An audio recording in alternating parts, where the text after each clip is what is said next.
Okay, good morning, good afternoon, everyone. Thank you so much for joining us. My name is Daria Bacher-Lattimore, and on behalf of the National Alliance for HIV Education and Workforce Development, also known as NAHUD, I'd like to welcome you and thank you for joining us today on our monthly webinar series. Before we begin, I'd like to review some housekeeping items. We invite you to use the chat to engage with your fellow attendees. Today's session is also being recorded, and the session recording and a PDF of the presentation slides will be added to the NAHUD website as a resource. You will receive all that information in a post-webinar email that will be sent out through Zoom. You can also visit our website and our resource page to find the resources and also view some of our past sessions. So throughout this session, we encourage you to use the Q&A pod to ask your questions, and the speaker will address them at the end of the presentation. If there is time and you'd like to ask your question live, please raise your virtual hand and we'll open your line to speak at that time. Next slide, please. So NAHUD is a membership organization of 8 regional and 2 national AIDS education and training centers, the ATCs. It was established in 2010 and supports the AETC program, which is a component of the HRSA-funded Ryan White HIV/AIDS program, which have an explicit directive to build and maintain a well-educated and culturally sensitive health profession workforce that can provide prevention, diagnosis, care, and treatment, and medical management for people at risk for and living with HIV. NAHUD collaborates with multiple organizations to promote and educate on the work of the AETC program. Since 2018, NAHUD has been funded by the American Academy of Addiction Psychiatry as a partner organization of the Opioid Response Network to address the intersection of HIV and opioid use disorder. ORN was created to support efforts in addressing the prevention, treatment, recovery, and harm reduction of opioid use disorders and other substance use disorders through the provision of locally defined education and training. So visit the website to submit a TA request, read case studies, and see featured resources. Check out our upcoming ORN events, trainings, and learn more about ORN work groups addressing healthcare disparities and more. So we will be offering the following continuing education credits today and also an opportunity to get a certificate of attendance. But we need you to complete that evaluation within 2 weeks of the end of this program in order to do so. We'll also include a link to the evaluation in the chat box towards the end of the session. So the certificates will then be mailed out to you 3 weeks after you complete that evaluation. And of course, it's your own responsibility to verify the requirements of your state licensing board. So without further ado, on this World AIDS Day, I'm very pleased to introduce our special speaker, Dr. Lawrence Bryant. Dr. Bryant brings a plethora of experiences and knowledge dealing with substance use disorders, HIV prevention and education, diversity, equity, and inclusion training, and education on LGBTQ+ issues. He has successfully facilitated and helped implement a statewide strategic plan for Georgia in response to the opioid and prescription drug overdose epidemic. And as a result of this formative work, Dr. Bryant received a grant to do a multicultural needs assessment among vulnerable populations in support of the statewide strategic plan. Dr. Bryant has published over 20 peer-reviewed articles in the areas of HIV, homophobia, racism, and tobacco use prevention, and has been a registered respiratory therapist for over 45 years, fighting on the front lines of the COVID-19 pandemic. As a part-time assistant professor at Kennesaw State University and Capital University, Dr. Bryant teaches courses in substance use disorder, health and wellness, and does research and training in the areas of substance use prevention, treatment, and recovery.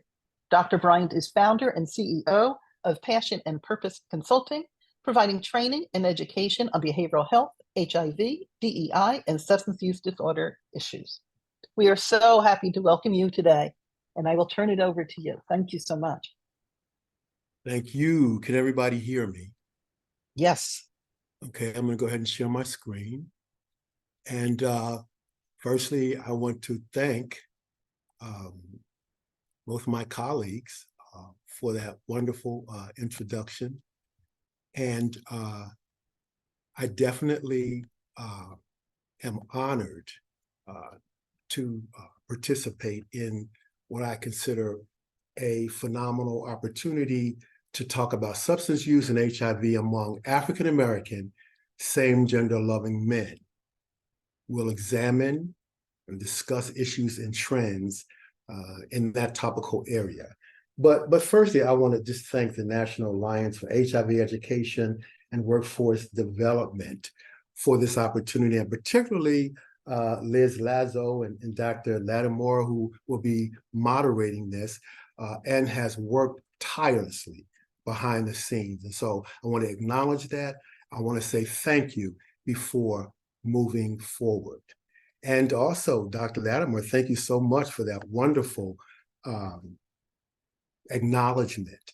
And so, yeah, I've had the privilege of being able to do a lot of work in this area, in terms of research, in terms of education, and certainly, you know, that's part of what I bring to the table. But the other part is my personal lived experience that I like to share with you, because I am the face of what we're going to be talking about today.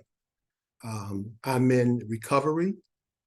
We have, on August the 16th, 2023, celebrated 31 years in long-term recovery. As of August the 16th, 2023, we're celebrating 27 years of living and thriving with HIV. And certainly much of the work that you all are doing really reflect who I am. There's a point in my life where I became so consumed with drugs, substance use, that I became homeless. In Los Angeles, California, any day you could find me sleeping in a park, unable to work, unable to do anything but just be consumed by substances, and it took me down such a dark road. But I want to just say that there are people, just like everyone that's within the sound of my voice, who reached out to me and said, Larry, you do not have to live that way. And I reached out to them. And again, I am just so honored and so grateful to be sitting here with you today, celebrating 31 years of long-term recovery, but also being able to share my experience, my strength, and my hope in terms of this particular topic. And so just as a point of interest, I have no disclosures, no financial disclosures at all. And so what is it that we're going to be talking about today?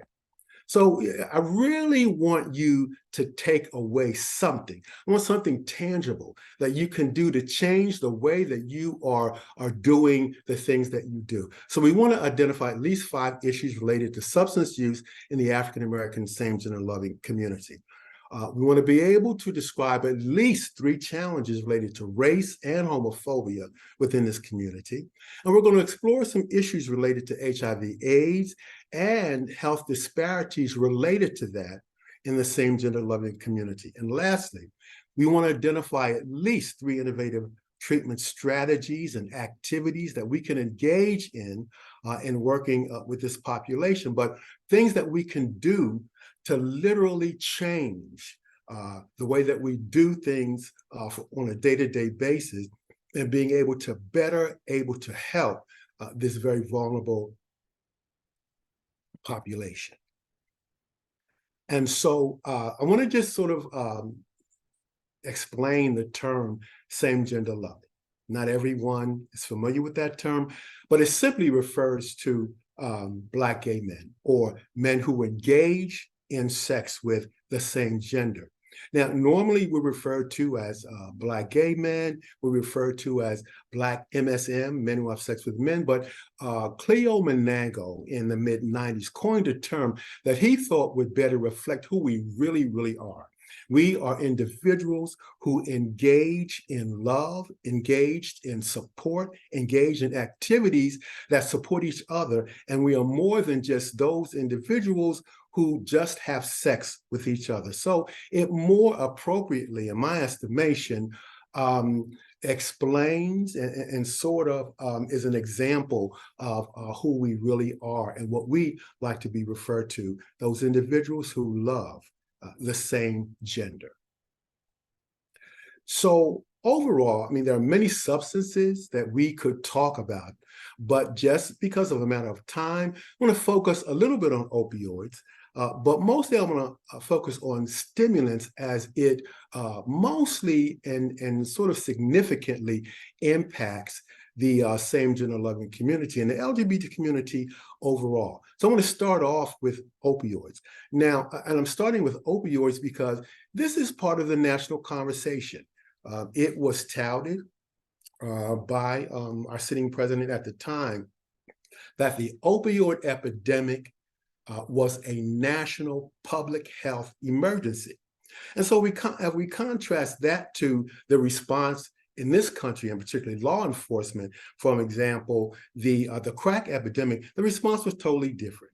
Here, with the opioid epidemic, we have a response that's more empathetic. We have a response that is more inclusive in terms of rural versus more local kinds of populations. And we also have a resurgence of resources and treatment as the focal point in terms of the opioid epidemic. And mainly that was because it mostly affected the white population, particularly the rural population. So again, we can see how the response was different, even though when we talk about the crack epidemic, whites use crack more than blacks use crack. But the face of the crack epidemic has always been the African-American community. So let's just take a look at opioids. So firstly, overall, when we're looking at overdose deaths by race and ethnicity, it's very, very clear who's at the epicenter. If you look at the top, this is between 2019 and 2020, here we see that Blacks overall are at the top, followed by American Indian, followed by white, and then followed by Hispanic. And so current data suggests that there's been an increase of 44% overdose deaths among the African-American population, according to the Center for Disease Control. And so just keeping this data in mind as we move forward, we really do have to reflect on the population that is most at risk, and that certainly reflects these statistics. So the opioid crisis. We hear about it on the news. We hear documentaries about this epidemic. And for the most part, it sort of overshadowed some of the other epidemics that we are having. For example, methamphetamines and stimulant, and the resurgence of other kinds of substances as well. But let's look at the opioid epidemic. And it does have significant implications here. And so in this slide, and this is according to the CDC, over 75% of the nearly 107,000 drug overdose deaths and 21 involved in opioids. So it's still a pretty significant problem in our community. But look at this next block here, where it says nearly 88%, and this is very, very important. Nearly 88% of all opioid overdose deaths in 2021 involved synthetic opioids. And we'll talk a little bit about what we mean by that, because what we're saying here is that there's something driving this epidemic. There is something other than just the opioid that is participating in these overdose deaths. So let's look at this slide, the next slide. And this particular slide, it's a little difficult to see, but this is a research that was done in 2017 by Hoots and company, opioid and Black MSM DC data. And if you look at the slide on the right, what it's saying here, even in 2014, so we've got 2008, 2011, and 2014.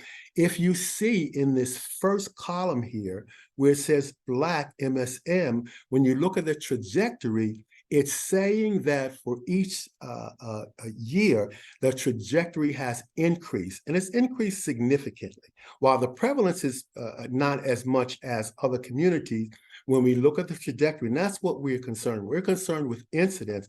We see that in the Black MSM community, that the opioid epidemic back then has fairly had an increased trajectory. Now, I haven't found any more current kind of data, but certainly this is pre-pandemic. And so my guess is that these statistics are even more glaring now than they were during this time.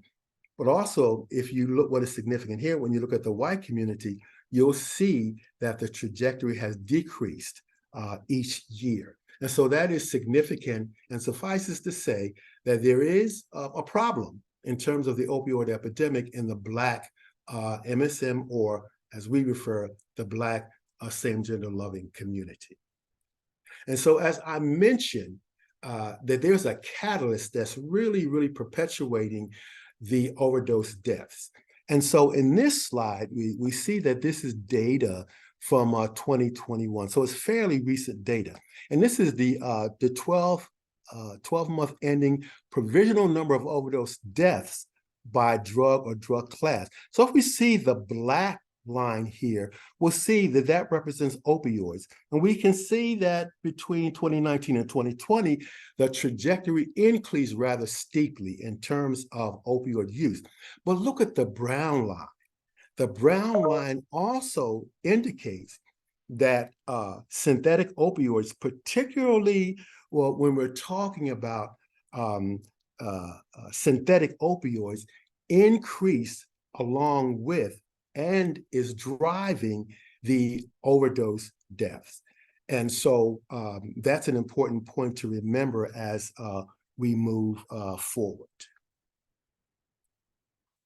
So let's talk now a little bit about stimulants. And as well as I wanted to put inhalant in here as well, because that is important in our discussion when we're talking about the LGBTQ plus community, particularly among Black same-gender loving individuals.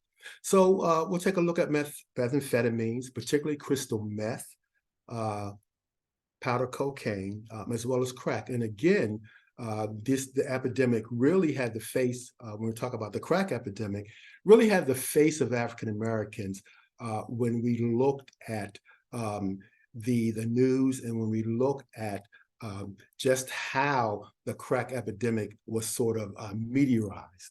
And the other thing now that has been, in terms of disparity, and that is the criminalization of crack cocaine versus powder cocaine. And we know that there's a great disparity in sentencing. And while some of these issues have begun to be addressed, there are still large amounts of particularly Black men that are in the criminal justice system because of crack cocaine and because of the significant penalties associated with crack versus powder cocaine. And also, I put just this picture of amyl nitrate, which is poppers, which has been traditionally used as a sexual enhancement in the LGBT community, particularly among Black, or particularly among gay men. And so one of the questions that came up was whether or not poppers by themselves really was detrimental. But when we also look at poppers in conjunction with other kinds of substances, so for example, ED treatment, substances, we have to be very careful, and we have to understand that poppers in conjunction with other substances can be very deleterious, particularly ED or erectile dysfunction medications, because one of the things that it does is it causes hypotension, which is a precipitous drop in blood pressure, again, which can be very deleterious in terms of individuals who combine both poppers along with ED medications as well. So let's look at methamphetamines. Overall, methamphetamines are powerful and highly, highly addictive stimulants. So stimulants overall increase the effects of the central nervous system. So when we're talking about, for example, dopamine, we know that dopamine is a part of the central nervous system that gives us a good feeling. So whenever we eat something that we love, we get a good feeling or euphoria. What happens when we introduce substances, and particularly methamphetamine, it really is an over-exaggeration of dopamine. So dopamine, which normally has a set amount of dopamine that is elicited, in terms of euphoria, this becomes over-exaggerated. So the central nervous system becomes overexcited, and therefore normal stimuluses are not able to get through as they normally are. And this is where addiction becomes central. And the nervous system wants to get back to that good feeling. They want to get back to that overstimulation. But what happens in the interim is we then become addicted. So in terms of what some of the names for methamphetamines, it's also known as meth, chalk, ice, crystal, and those are just a few of the names. And again, in terms of how it is ingested, it can be smoked, snorted, swallowed, and it also can be injected as well. And we know particularly when a substance is injected directly into the bloodstream, it is a very precise conduit for diseases like HIV, which we'll talk a little bit more about that as we move forward. Also, it can be injected into the rectum through a needleless syringe. And I'm mentioning that because this is one of the ways that oftentimes it precipitates a greater high, but also predisposes individuals to risk, particularly of anal tearing. Now, again, it is the liquid form that can be directly injected into the rectum, and another name that it's called is booty bumping. But again, it's a way of increasing the sensation, but also putting individuals at risk, particularly for anal tears and those kinds of things, which again makes it much more easier for individuals to get HIV. So I wanted to illuminate crystal meth because it is different than the meth that we talked about in the previous slide. And the major difference here is that crystal meth is much stronger, and it also is different in terms of appearance. And it actually looks like ice. It looks like ice cubes. And again, it can be dissolved into a liquid form. But the overarching thing here is that crystal meth is much, much stronger than methamphetamine overall. And also, because it is much stronger, it is also much more addictive. And of the overall substances that we've been talking about, crystal meth probably is the most addictive in terms of substances. So just a little bit on health risk when we're talking about substances. So one of the risk factors here is hepatitis C, again, which is an inflammation of the liver. And I actually, in my substance use, I contracted hepatitis C. And I tell you, it was one of the most just horrible experiences that I've had in my life. I had the kind of hepatitis C that was really resistant to medication. So therefore, I actually went on medication, I think it was called Pegasus at the time, for an entire year. And for that whole year, I couldn't work. I was sick almost every day.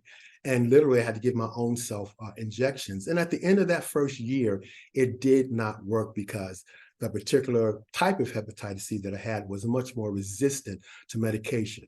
I then went back on newer medications were out at that time. I went back on medication, and essentially, this is chemotherapy for another year.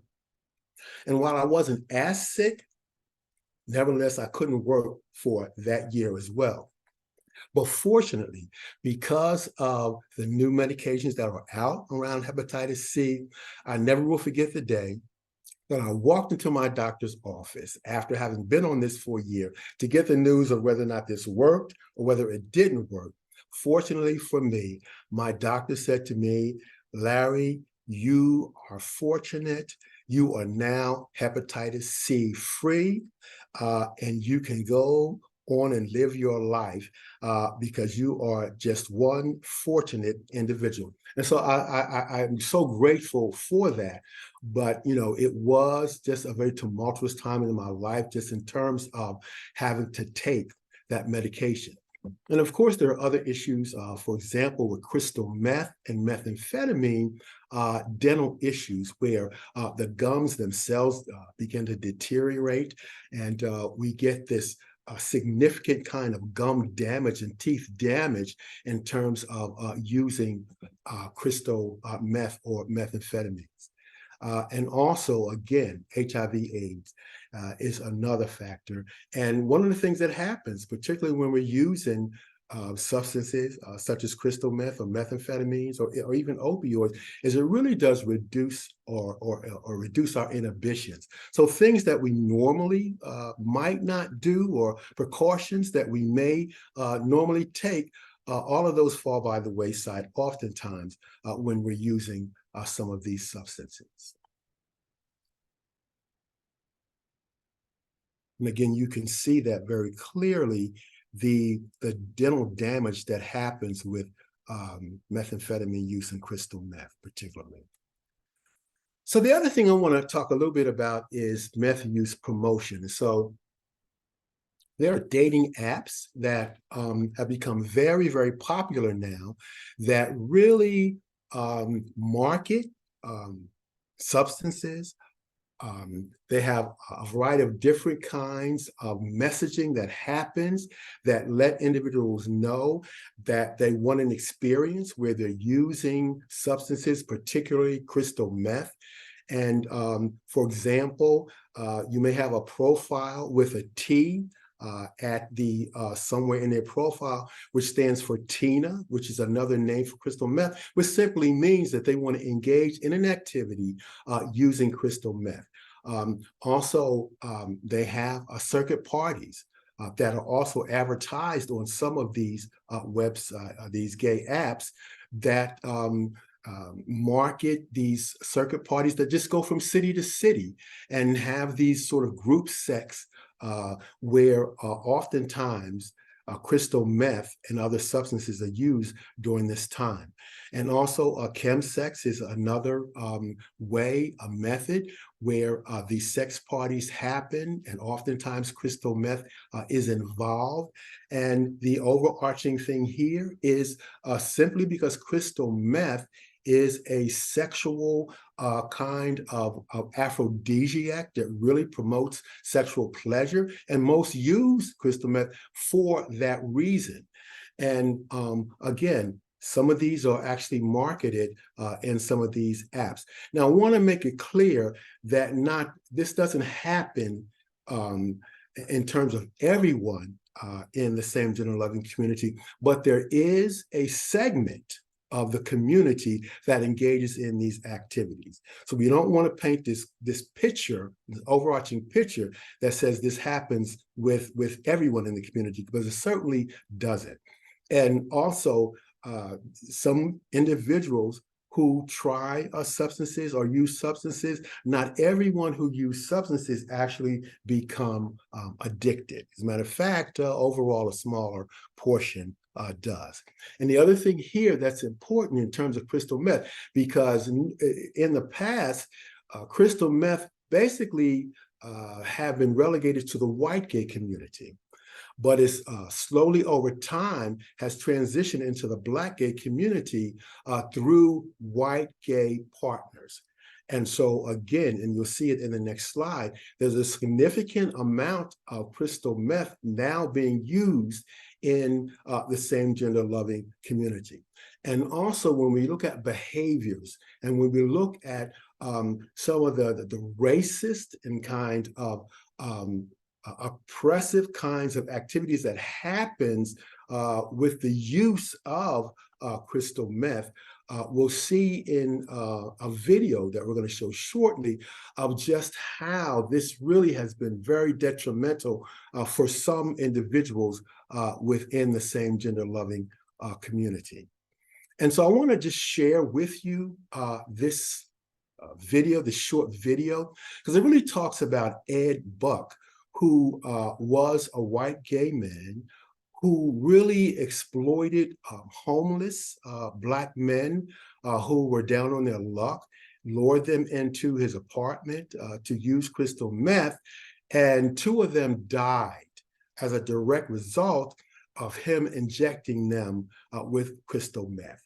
And as you'll see in the video, it took 2 deaths before anything was actually done to this individual in terms of getting some kind of some kind of reckoning for the damage that he did to our community. So let's watch the video.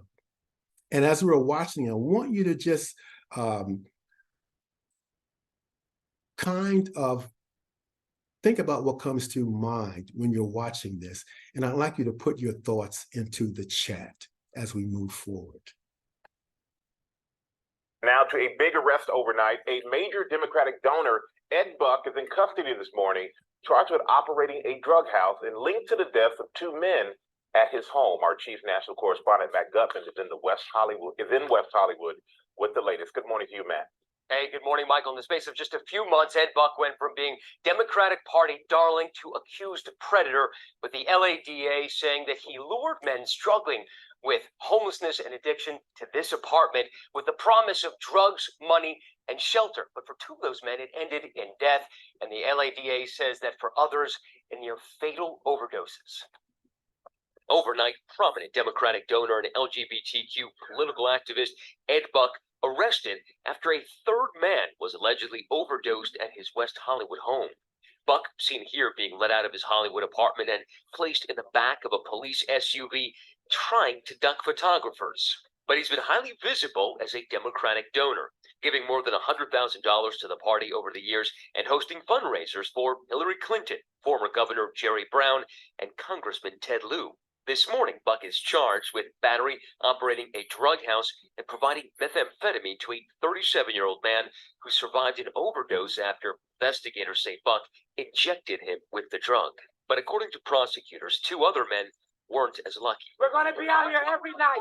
Earlier this year, anger and protest after police say they found the body of 55-year-old Timothy Dean inside Buck's home, the same location where officials say 26-year-old Jamel Moore died of a drug overdose back in July 2017. Buck was not charged in either man's death, and he denied any wrongdoing in both incidents. I don't care if he was in his 20s, 30s, 40s, 60s, 70s, 80s, 90s, or older. He was a Black man, and he died of an overdose in Ed Buck's house. And given the fact that the DA says that Buck personally injected his victims with meth, the family of one of those victims, Jamel Moore, wondered in a statement, quote, why it took several overdoses and 2 deaths to finally take action. Now, we reached out to Buck's attorney, who has not responded so far. If convicted of these charges, Buck faces over 5 years in prison, and his bail, Robin, set at $4 million. Many people watching this, Matt. Thank you very much. Hi, everyone. And so, again, that when I first saw it was very shocking to me, but I want to get your input and your thoughts on this, because it's important that we understand some of the implications that happen in these particular scenes, and so that we are making sure that our clients are careful and are aware of some of the things that can happen, in terms of substance use. And so as we're thinking about what comes to mind in the chat, are we seeing anything in the chat yet? Yes, so we're hearing heartbreaking, objectification, white privilege, and again, the insidious and deadliness of white privilege and white supremacy. Privilege in terms of drug dealing and race, disgusting. Trauma, so many opportunities to do good, and he chose to be awful. No justice, no peace. Terrible, unforgivable. Every party plays a role. So sad. Sexual assault, oppression and power dynamics. And then the question is, I wonder if the main reason is because he injected the victims himself, which could be seen as against their will. More focus on highlighting the wrongdoer and little mention of the victims. A dismissal of Black lives. And I want to thank everyone for those powerful responses. And certainly the literature supports what has happened. But again, just in my own lived experience, crystal meth was my drug of choice. Back in the 80s, it started out in Los Angeles, California. It certainly did not have the popularity that it has now. But nevertheless, I know that these things go on. I know that these things happen. Again, and this was back in the 80s. But, as we are engaging in interventions that support and affirm the same gender loving community, we really want to make sure that they're being safe. We really want to make sure that they're being aware of some of these behaviors that can be very, very detrimental to their own safety, especially as we're engaging in harm reduction kinds of activities. So thank you again for those powerful contributions. So let's switch gears a little bit and talk about HIV/AIDS. So I want to wish everyone happy World AIDS Day 35. And the theme for World AIDS Day is remember and commit. So we're going to talk a little bit about those two things, remember and commit, as we move forward. So let's look at some trends. So here's the epidemic. Approximately 1 in 2 million people in the US have HIV. And so that sort of sets the stage for everything else. In 2021, well, this is fairly recent, an estimated 32,000 new HIV infections occurred in the US. That's pretty considerably. And we're talking about in 2021, okay? An estimated new HIV infections declined in 2017 to 3,200 in 2021. But here's what's important, this last point here. HIV diagnoses are not evenly distributed across states and regions. And this certainly has implications for where I'm from, Georgia. I'm from Philadelphia, but I've been living in Georgia for the last 25 years. The highest rates of new diagnoses continue to occur in the South. So that becomes a formidable question. Why is it that the South has the highest HIV/AIDS diagnosis?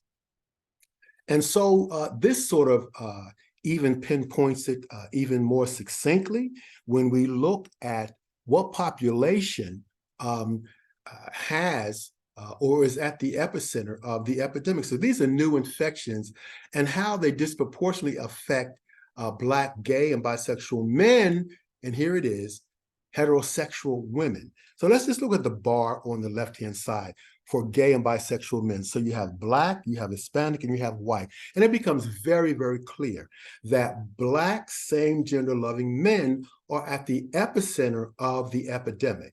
Now, we wonder, and we ask ourselves the question, how is it that in, for example, 1981, 1982, at the beginning of the epidemic, which was the face of white gay men, how almost 40 years later do we now see that the face of HIV is Black same-gender loving men, such that the CDC says that 1 in 2 Black gay men will get HIV within their lifetime unless there's some significant evidence-based kind of intervention for this population. So we've got our work cut out for it. I believe we have the wherewithal to be able to make a dent and to be able to not allow that to come to fruition, but we've got to have the will to provide interventions that are evidence-based and that are focused on the population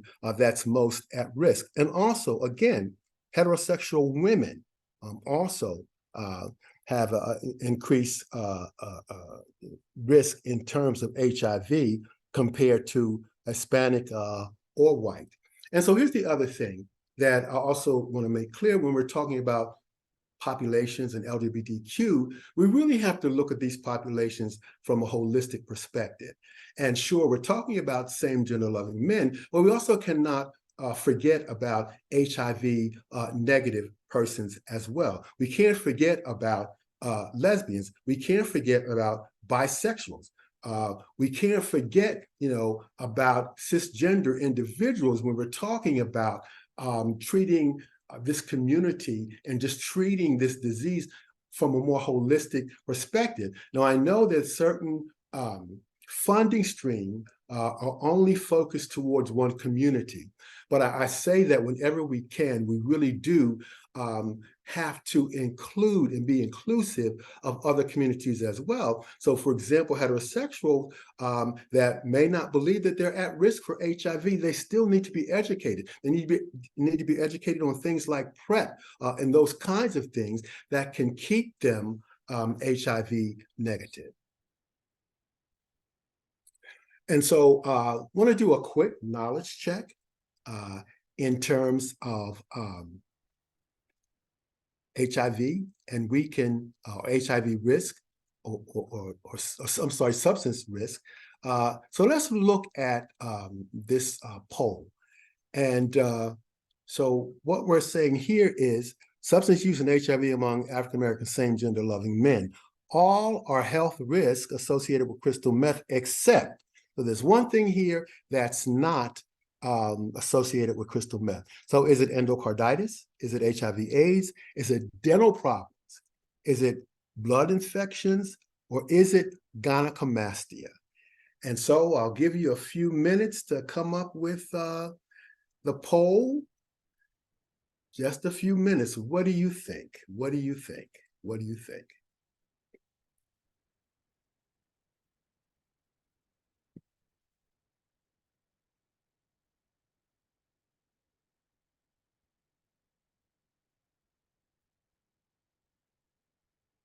Okay, are we ready? Let's see what we got here.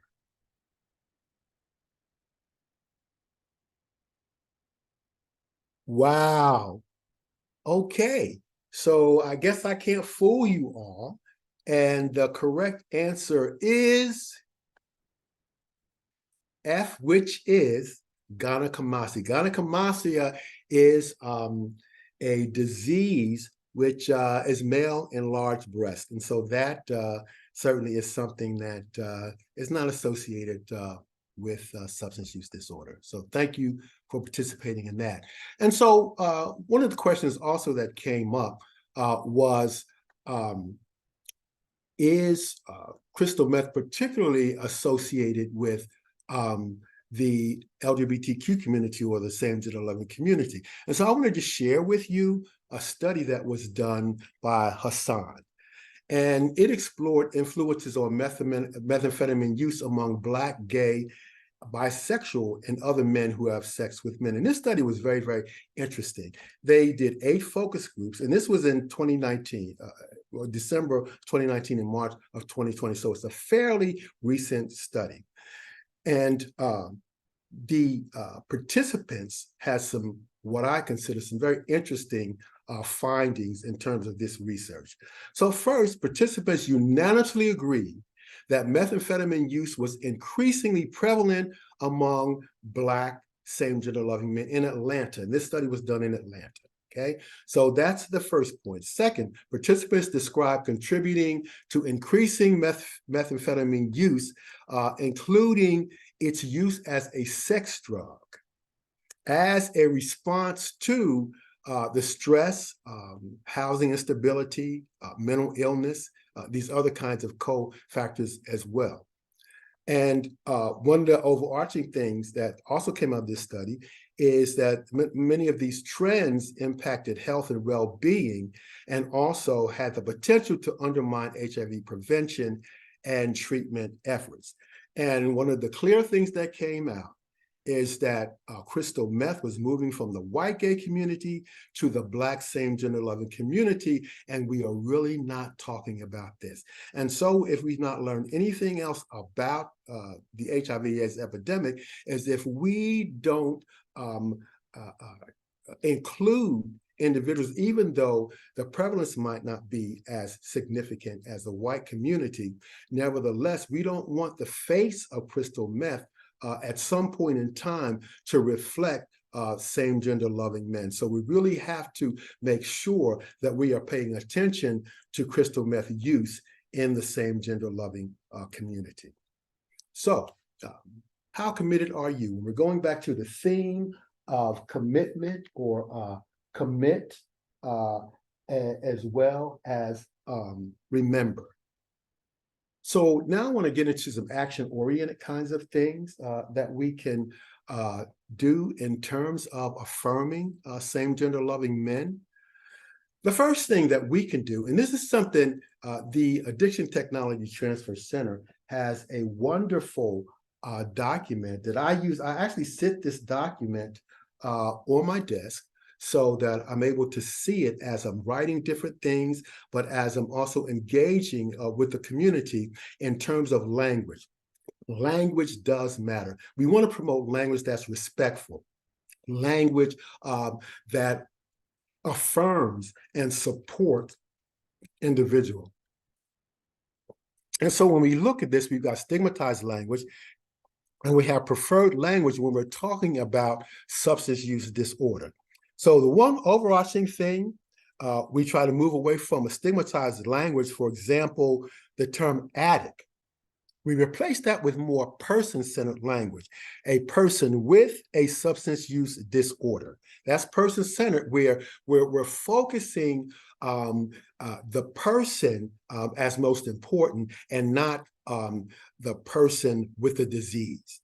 And another example, for example, instead of the term clean, as you can see on the left-hand side, we use the term obstinate. And you can see here other kinds of preferred terms that are important that we can begin to utilize to actually change our language. And in this next slide, when we look at language that's more relegated towards the LGBTQ community, we've got some affirming language versus stigmatized language. And so, for example, instead of the term homosexual, we use the term gay people or same-gender loving people. Instead of sexual preference, we can use the term sexual orientation and so forth. And so, as you can see, with this change in language, it really does help us to better connect with our population. But again, most importantly, shows respect and also affirms the personhood of the individuals. So let's look at what some providers can do.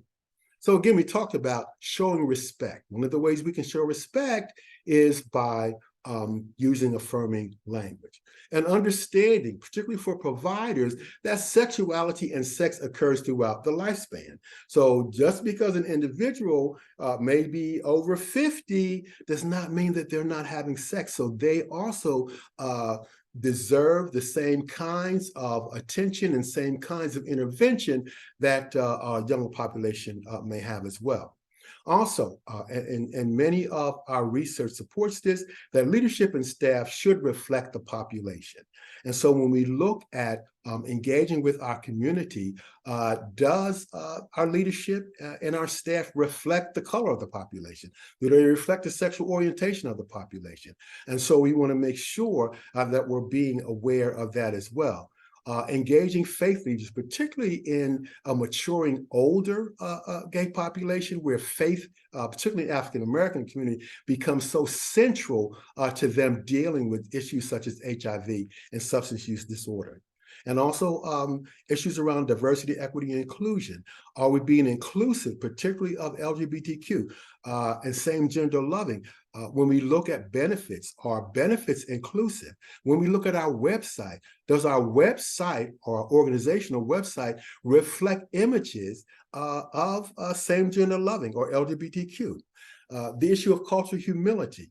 And that is a commitment from those of us who work in the community for lifelong learning, lifelong education. We continuously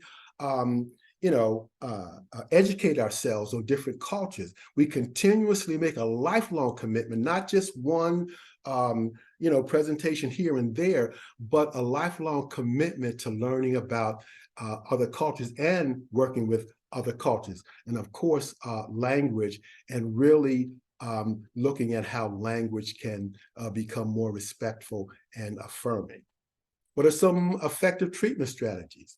And so I'm not going to go into deep detail with this just because of time, but cognitive behavioral therapy can really, really benefit in terms of helping our community better cope with those stresses that impact our community. Stresses around race, stresses around discrimination, around stigma, those kinds of things. And we can better help them develop positive coping mechanisms in dealing with those issues. 12-step support. And I must say, while this 12-step is not a treatment, it's a support, it has saved my life. And I continue to be active in 12-step through Narcotics Anonymous.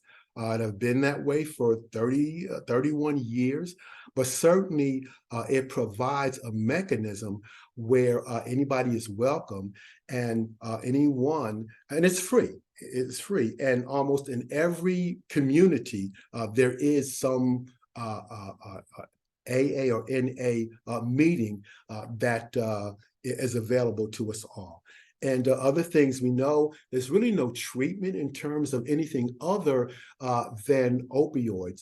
And when we look at medication for addiction treatment, certainly that is a very, very, it's a treatment is evidence-based, and it really, really does work. And so again, treatments like Suboxone, naltrexone, and those other kinds of medication for addiction treatment are certainly something that we can certainly have available for our clients, as well as another, what I consider to be a very, very innovative kind of strategy, and that's the minority stress model. And that is a model that really, really helps us to understand that within a framework, or it offers a framework to help us to understand those disparities that I talked about, helps us understand those issues around race, around homophobia, those kinds of things that oftentimes is a response to why individuals may use substances. And it works very, very well with sexual minorities. And so again, these are evidence-based kinds of strategy that can begin to be, that we can utilize in terms of our intervention. And so in our last couple of slides, and we've got about 5 more minutes, I want to acknowledge those individuals that really have been instrumental in supporting, providing their resources to help the LGBT community, but particularly the same gender loving community. Elizabeth Taylor used her star power to really, really provide resources and money to help with the epidemic. Ryan White, we now have the Ryan White program that helps with medications for individuals who don't have medications for HIV. But this was an individual who was kicked out of school because he was HIV positive. He got that from a blood transfusion, but him and his mother fought valiantly, got him back in school, and to honor his work that him and his mother did, we now have the Ryan White program. And of course, Dionne Warwick, she's still with us. She's phenomenal. She lent her voice and her star power early on, and the record, That's What Friends Are For. We all love that record. It garnished millions and millions of dollars for HIV/AIDS, and as well as Magic Johnson, who has lent his formidable star power in the battle for HIV and AIDS prevention. So when we talk about commitment and when we talk about making sure that we acknowledge those people that came before us. One of the individuals that I have to acknowledge, who's really been instrumental in my recovery, was Bishop Carl Bean. He started the Minority AIDS Project back in the early 80s for same-gender loving men who had nowhere else to turn. He provided resources. He also provided a safe faith space for individuals where they could come in Los Angeles, California, and not be bashed, but be provided spiritual guidance, being just as they are, same gender loving individuals as well as other LGBT individuals as well. And so I want to end this with a quote from James Baldwin, who just has been such a hero in terms of just the work that he's done in terms of LGBTQ. And one of his most powerful quotes from Native Son is this: if one really wishes to know how justice is administered in a country, one does not question the policemen, the lawyers, the judges, or the protected members of the middle class. One goes to the unprotected, those precisely who need the law's protection most, and listen to their testimony. And so I want to close by saying one of the greatest gifts that we can give our client is a listening ear, a respectful ear, and being able to help them from an empathetical stance, to help them to be able to get, number one, the resources that they need, but also to help them to be able to live their lives successfully with our support and our help. And this slide, basically, you can take a picture of this, is my information. I'm founder and CEO of Passion and Purpose Consulting. And so I do this at the national and international level. And so if you wanted this presentation or any others, certainly you can just take a picture or you'll be provided with the slides as well. And we have a few minutes left for questions, and I'll be available afterwards if there's additional questions that you may have. And certainly I want to make sure that if you want, anyone can get a copy of this after the presentation is over. Well, thank you very much, Dr. Bryan, for a very powerful and informative and engaging presentation. We do have 2 questions in the Q&A pod, so I'll read those. One from an anonymous attendee: does the reference SGL, same gender loving, reference Black men and not other races? The reference is for Black men. It was coined, again, by Cleo Manago to really look at how basically, when, particularly in the science literature, whenever we were referred to, it was always Black men who have sex with men, Black men who have sex with men. And so in order to move away from, and that's very stigmatizing, but it was useful during, for research purposes. And it really identifies those men who are actually having sex with men. Now, there's also white men who have sex with men. But the coin same gender loving initially was coined for African American Black same gender loving men. Okay, thank you. And Michelle asks, the most disturbing part to me is that heterosexual Black women are at a higher risk of contracting HIV than persons who inject drugs.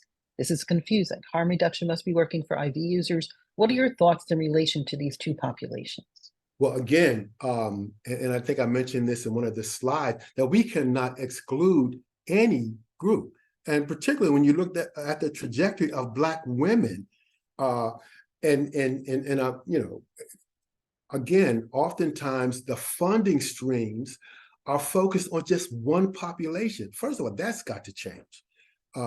And really looking at providing resources and materials from a more holistic perspective.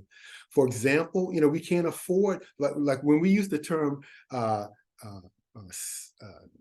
example, LGBTQ+, oftentimes when we're really talking about and doing presentations on this, the B is kind of lost or overshadowed. Oftentimes the T is kind of overshadowed, and certainly heterosexual men and heterosexual women also have to be included, because we have to help them to understand, if you're having sex, then you're at risk, particularly for HIV, and that testing is very, very important, particularly when we're talking about that we have life-saving medications out there now that can make you what we call undetectable. So what does that mean? It doesn't mean that it's eliminated altogether, but what it means is, though, there is such a little amount of HIV within your system that you're unable to transmit it. That's groundbreaking. So in other words, if you're on antiretroviral therapy and you're undetectable, in other words, it's working the way that it's supposed to work, then you are and this CDC supports this, you're unable to transmit the virus. And so, yes, we've got to include these other populations so that the face doesn't change. We don't want to see in 20, 30 years that the faces change to Black women. I do want to acknowledge that we are at the top of the hour, and so we appreciate all the conversations and the questions, and we will get to them because Dr. Bryant has agreed to stay on for a few extra minutes. But I do want to acknowledge that some folks might need to go, and I want to encourage them to fill out the evaluation to get their continuing education credits. With that, I will continue with the questions. So, amphetamine versus methamphetamine, are both equal when it comes to sex? So of course, methamphetamines overall certainly can enhance sexual experience, because remember I talked about the dopamine and how the dopamine, just by its nature, is a good feeling kind of chemical. And normally, for example, let's say when you eat, and I'm from Philadelphia, and so I love Philadelphia cheesesteaks. When I get on the plane to go back home to Philadelphia, even on as I am on the tarmac, getting on the plane, all I'm thinking about is the cheesesteak. The minute that I touch down, I want a Philadelphia cheesesteak, even before I get home. And so let's say that when I eat a Philadelphia cheesesteak, like my dopamine, let's say, is at 15%. But when I ingest, particularly crystal meth, but methamphetamine, that's over-exaggerated. That may go up to from 15% up to 100%. So that dopamine, rather than going through the normal pathways, is over-exaggerated. It just becomes erratic. And so with continued use, that the central nervous system wants to get back to that particular feeling, that good feeling. And once that happens, that sets the stage for addiction. But when we're talking about sex and what's most enhancing, it is by far crystal meth. And when you look at the research supports that one of the main reasons why crystal meth is used is to enhance sexual experiences. And also, I got my colleague, Sherry Cade, that's on the line. If she could maybe drop in and just say a few words about a study that we did at Kennesaw State University that really sort of illuminated some of the key needs in the particularly among a same gender linked population. So Sherry, if you're on, there you go. Yes, let's hear from you. If you could come off mute.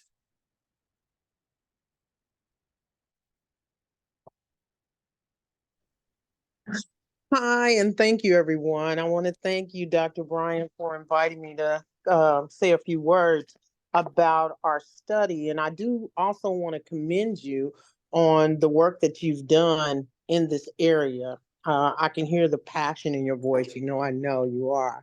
But yes, we had a state grant-funded multicultural needs assessment that my colleagues and I were able to perform in the metropolitan area of Atlanta.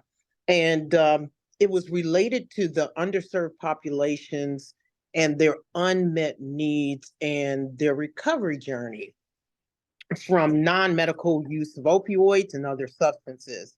The specific voices that we were able to hear were from African Americans, Latinx seniors, veterans, homeless persons, college students, and of course our LGBTQ community. Now, these communities, we were able to utilize design thinking protocols in focus groups in order to understand their recommendations or to hear their recommendations. And they also provided responses that talked about being culturally responsive in disseminating information and providing affirming care. But most of all, they felt like the counselors and other professionals should be more empathetic and non-judgmental and provide culturally relevant care that is responsive to individual specific needs. So we definitely need more research in this area in order that we can drill down in each area, cultural area that we spoke with. But yeah, I also have a question that I just put up, Dr. Bryan. I'd love to hear your comment on the current drug that is coming full blown into our communities called Trank, or and we talk about it often, but I would love to hear your comment on or your thoughts on that. Yeah, I glad you brought that up. And another term for that is xylazine, and it's ravaging our community. And I'm just so sad to say that I'm from Philadelphia, but this has just taken on a whole different dimension in the eastern part of Philadelphia, Frankfurt, in that area. And I tell you, it's an open drug market down there, but xylazine it's not an opioid, but it is mixed with some of our substances. And I alluded to fentanyl, which is the driving force behind many of these overdose deaths, but also xylazine is being mixed with fentanyl. And it caused such disastrous physical consequences. It's almost like a flesh-eating kind of a thing where we see these individuals that their skin is sort of eroded, and oftentimes it becomes infected and may cause sepsis of the bloodstream. But some of these individuals, we find that we have to amputate their limbs because infection has just become so overwhelming. So initially, it was just in a few states, but now it's found in almost every state, including Georgia. And so it's something that we really have to look out for because, again, it's actually, can you believe it, an animal tranquilizer. So you're talking about something that we are ingesting in our bodies that initially was used to put animals to sleep.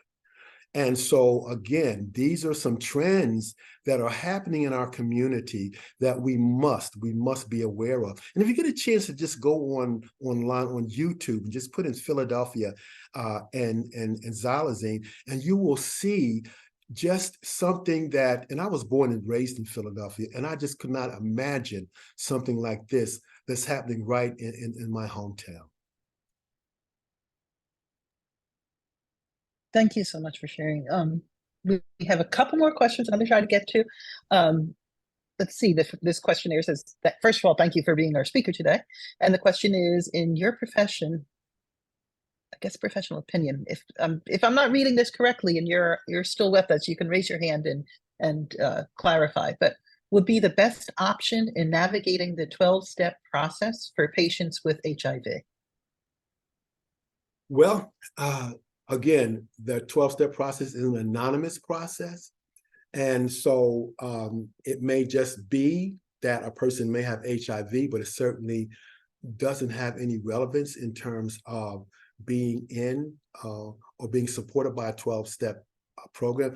The 12-step program is really deals with addiction and deals with substances. And so, of course, there are many, many people within the 12-step fellowship that may be HIV positive or have issues related to that. And oftentimes that's a conversation that we have at our meetings about our own personal journey. But in terms of, we are very clear that, we're not a professional organization. We don't give out suggestions. We pretty much make recommendations that they seek professional help in dealing with any kind of medical condition. Because while there are people within the fellowship that may be HIV positive, we certainly are not an organization that treats or that has any kind of professional opinion on different diseases. Okay. Vincent asks, with porn having moved to mostly condomless sex and living in a time where PrEP is available for HIV and STIs, how can we and/or the porn industry promote safer sex without substance use? Can you read that again? I don't think I got the whole. Sure. With porn having moved to mostly condomless sex and living in a time where PrEP is available for HIV and STIs, how can we and/or the porn industry, and then in parentheses it says including Jack'd, Grindr, etc., promote safer sex without substance use? Very, very, very good question. So firstly, we have to understand that just because we have PrEP, pre-exposure prophylaxis, which is absolutely phenomenal and absolutely very, very effective, does not mean that we should not use protection, because there are other STDs out there. And particularly when we're talking about substances and the reduction of inhibitions when we're engaging in sex, it is very important that as much as we can, using protection. Now, I'm hearing in a lot of different spaces that condoms are becoming less and less used. That does not mean that that's something we should aspire to. Again, there is syphilis that's rampant in a lot of communities, other kinds of STDs that's rampant. So it still makes good sense to protect ourselves, particularly when we're engaging with multiple sex partners and when we're engaging with anonymous sex where we may not know the history of other individuals that we may be engaging in. So I guess the answer to that, the clear answer is, just because they're doing it in the porn industry and in other areas does not mean that it's the wisest thing to do. Okay, and we have one last question still. You mentioned poppers. I'm curious if there are other harm reduction strategies around them besides avoiding an ED medication like sildenafil. I'm not saying that right. Well, I mean, making people aware of the dangers of nitrites are important. So, for example, you don't want to ingest nitrites. You don't want to inject them into your system. And while it's an inhalant, poppers are an inhalant. Oftentimes, when you're engaged in sex and you're using poppers, there could be a risk of, for example, the popper falling and actually getting into the mouth of your partner or yourself. And so those are the kinds of things that we have to be aware of, because it can be very, very deleterious and burn, if this is ingested. Again, poppers also reduce inhibitions around sex. There's this intense high that only lasts for a few minutes, but nevertheless, it can be something that, may kind of promote you doing things that you normally would not do. And again, you want to be careful with nitrates when you're using ED medications as well, because using them together, again, can cause a precipitous drop in blood pressure and other areas, stroke and other kinds of things. So it is not recommended. It's not recommended at all that you use any other substances with poppers or nitrate. Okay, I think that concludes all of our questions. And if you aren't able to see the chat, Dr. Bryant, there is a lot of kudos in there and appreciation for your talk. And I want to reiterate that. Thank you very much for this talk and your extra time spent with us to answering the questions. And thank you all, and thank you for the wonderful work that I'm sure that you will continue to do. And again, we want to acknowledge the power that's already within our community and utilize that, as well as the family support and other kinds of community-based organizational support for all of you that participated in this webinar.